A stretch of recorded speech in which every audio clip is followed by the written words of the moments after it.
What's up guys, Z-Sides here, back with another video. So in this video I'm going to be making a book cover for my book that I made previously. But these same steps work for any book, or if you're trying to make a cover for any book. So you first want to pick out your material. In this case I'm using leather, but it could just as easily be done with paper or cardboard. But something you could even do it with like a old t-shirt if you really wanted to. So you just want to take all the measurements and then make a square out of it, or a rectangle.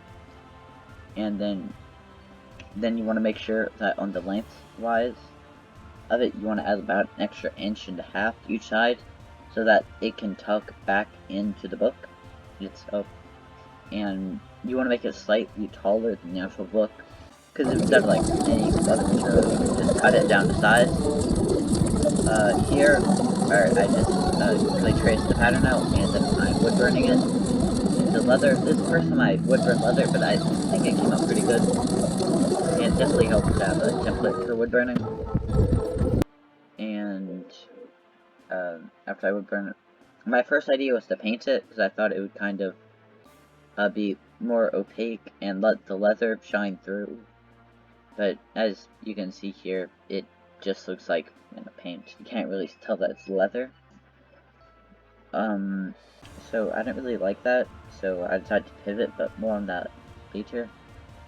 I just went over everything twice.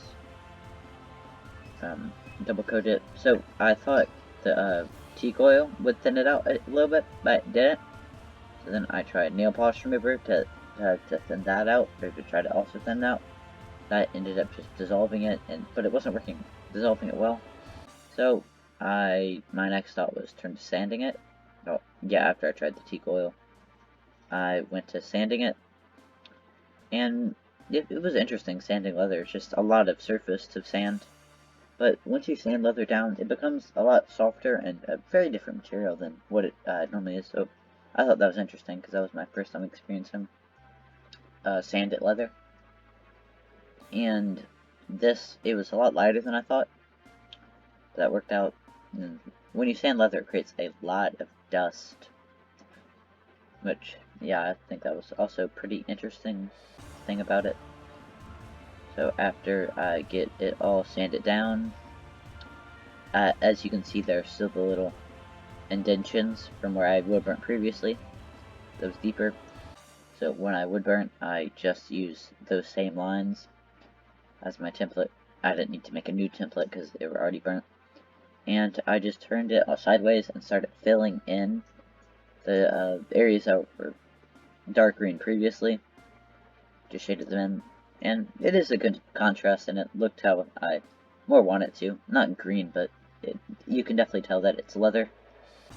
After that, I place it about in the middle, making sure the spine of the book is on the edge, and then put about 1.5 inches down, or the margins, and I just make sure it fits, and then I remove all the excess material from the top and bottom. Sorry, that must have been the camera. I just had to stand it up, and yeah, it was out of my camera.